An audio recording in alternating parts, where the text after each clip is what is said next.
Je m'appelle Lisa et j'ai 21 ans. Mais si tu regardes cette vidéo, soit tu dois déjà le savoir, ou soit qui je suis t'intéresse pas plus que ça. La vie d'une diplômée dans l'audiovisuel cherchant des postes à droite et à gauche n'est pas plus intéressante que celle de n'importe qui.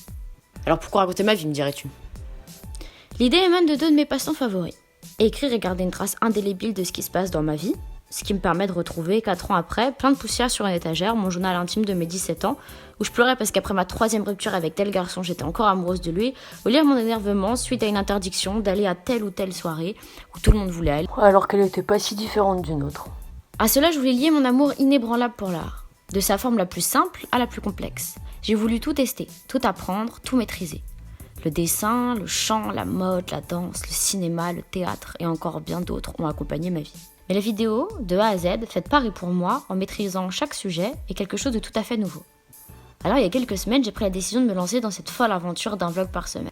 Mais cette idée a dû être mûrie. En effet, comme je te l'ai dit au début, soit tu fais partie de ma famille et c'est super cool de voir la vie de Lisa sur YouTube, soit tu te balades ici par hasard et tu n'as pas grand chose à faire de savoir que ce matin j'ai bu un café et que ce soir je suis allée boire un verre.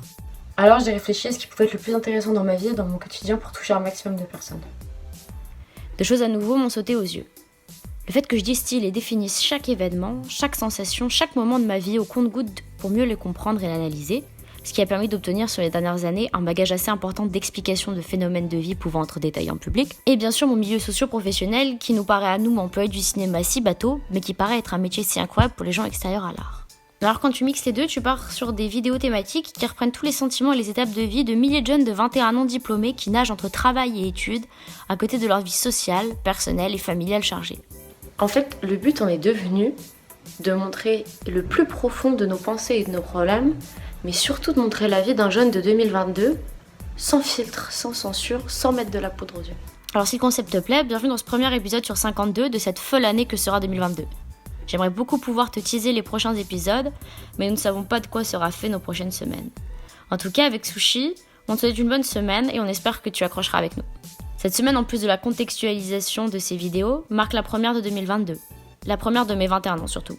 Et comme beaucoup, le télétravail revient de notre quotidien. Je me suis demandé ce qui aidait le plus de jeunes pendant cette période, et c'est indéniablement la famille. C'est pourquoi je me suis barrigatée à triple tour chez le premier des nombreux personnages que vous allez rencontrer, ma maman. On l'appellera maman.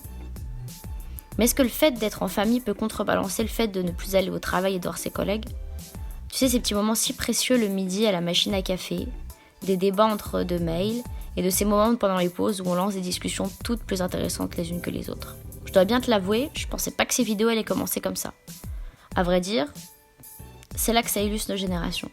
Une génération marquée et influencée par des vagues de Covid. Aujourd'hui, on démarre en 2022 sous un autre horizon. Rendez-vous dans une semaine pour le début de nos péripéties.